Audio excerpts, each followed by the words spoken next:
everybody, welcome back to my YouTube channel. It's me, Mariah, and I'm super excited because I watched the new Beetlejuice movie, and this is going to be my review on it. Heads up, there's going to be spoilers. I should say probably because I can't help it.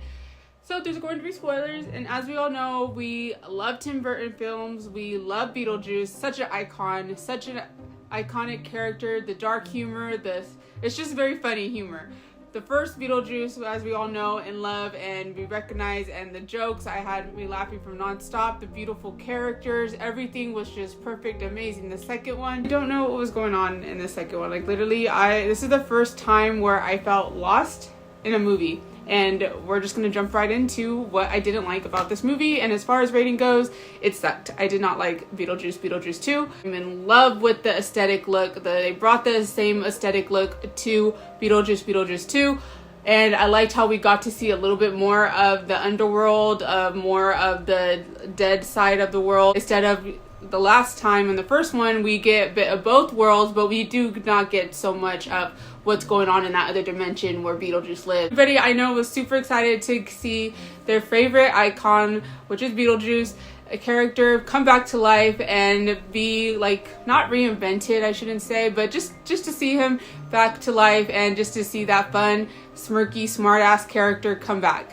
And I gotta say, I was a little disappointed of Beetlejuice. Like, I know it's the same actor. I know he brought the same attitude. It was fun, don't get me wrong, but I felt like this movie was so confusing. The plot was all over the place. There was too many storylines going on.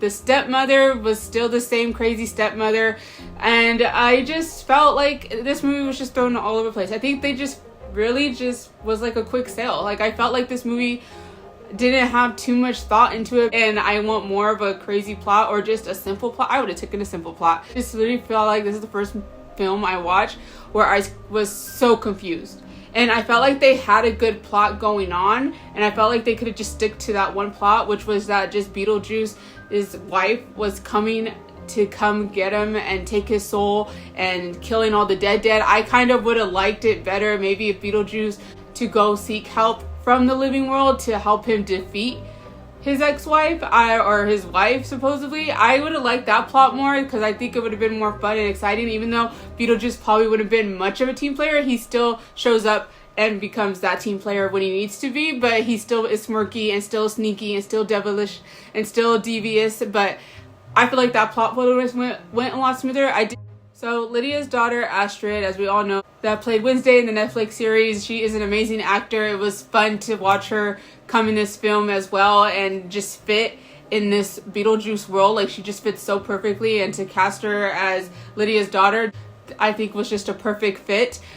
Honestly though, but it's, as much as I love her in Wednesday, I did feel like she was a little bit out of place. As far as like she fits into the world, yes, but I felt like her role as Lydia's daughter was kind of holding her back as an actor as well, because I know she's capable of so much more that I felt like she could have had a bigger take or made her role a lot bigger and more.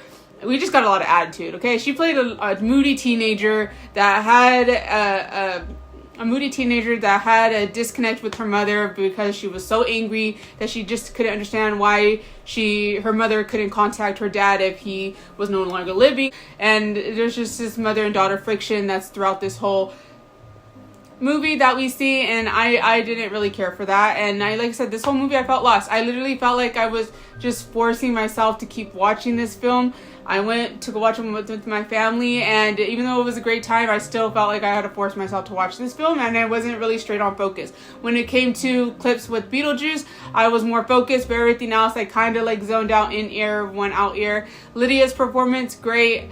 Everybody's performance was great. I loved like I said, I loved the coloring, I loved the special effects. I liked how they kept everything to the original, which was meaning like the aesthetic look was the exact same as the first aesthetic look that we see in the original Beetlejuice. The Beetlejuice, I did feel like his makeup got a lot darker. I feel like they did darken the black more around his eyes. I feel like his makeup changed a little bit, but that might have just been me, or at least I'm just being too crucial. But I do feel like they changed Beetlejuice look a little bit, because I was like, why does he look like he has more black around his eyes? I swear he didn't have that much black ink around his eyes, but maybe he did. Another thing was, I think that probably would have made this movie, on top of everything else, like back to the original, that probably would have got it more lively, is the fact that the song that they chose to play were like Baking the Cake in the Rain, or The Cake Something in the Rain. That song just was bad. It was awful.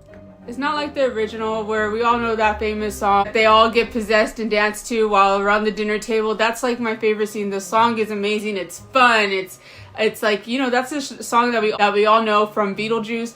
And I felt like this was their chance to either bring that song back or bring us another iconic song that just would make it fun. But this song was just so, to me, kind of like just sad. It was just sad. There was no fun vibes to it. I really didn't laugh. I was just watching it and thinking like, oh my gosh, when are they going to stop singing? I really didn't enjoy this sequel to Beetlejuice, and this is sadly the first movie where I really didn't enjoy. Like, I feel personally bad giving my opinion and saying it was bad, because it's just like, I know people love Beetlejuice and I love Beetlejuice. I love seeing him back, like I said, and having your favorite icon characters come back on the big screen. But I was just disappointed, and I just literally was like, you know what, probably gonna be done with sequels. But it's hard to say that, because, you know, I mean, look at like Hocus Pocus 2. They did good as well. That's another good example. And then the sequel came out, and it was fun to see our favorite characters on the big screen again. But again, like, their songs weren't as memorable as the first one, or catchy or fun to me personally as the first songs in the first Hocus Pocus. So that's why I feel like they missed a lot in when they bring back our old characters. Like, I feel like they try to put so much into it that they overthink it, and then it just turns to crap, I guess you say. Like, that's the best way for me to say it. I feel like they just, directors, either it must be pressure from the fans or something, but I would love to see if anybody really did enjoy this, because I didn't enjoy this movie at all. Leave comments down below if you enjoyed this sequel to Beetlejuice. I didn't personally. It's just probably me being too picky or too particular, but I know what I like and I know what I don't like. After the Beetlejuice movie, I did watch a movie called Speak No Evil.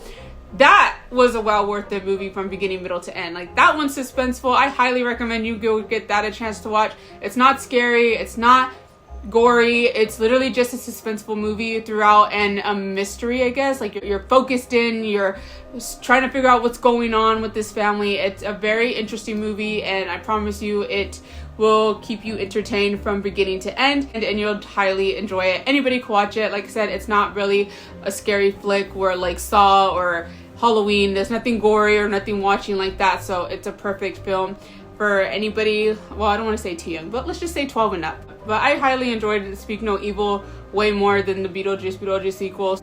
So that's really all I'm going to say about Beetlejuice 2. I really just don't want to talk about it too much, because I know some people haven't seen it, and I already gave away maybe some spoilers, I guess, of the plot or what kind of goes on. But I that's honestly my big beef. I really don't have a lot of good things to say, other than I just love to see and had a chance to watch our favorite actors like Lydia and Beetlejuice reappear on the big screen. I was very happy with that. So I can't complain that I got a chance to watch them come back to life and see a different side of both the characters and see them grow and develop, and Lydia have a daughter. That was nice. But I just felt like there was a disconnect in the storyline, and I felt like it wasn't as funny as the original. The music choice they chose for this one as well, it was just different. It was just different, and I just prefer the original over the sequel. So that's basically all I got. Other than that, guys, thank you so much for subscribing to my channel. If you haven't already, please hit the subscribe button, and also please leave a comment down below if you enjoyed this movie. If you didn't, what did you like about it, what you didn't like about it, because I'm really want to hear some other people's opinions about this Beetlejuice film. Other than that, guys, thank you so much for watching, and I'll see you guys all next time. Bye.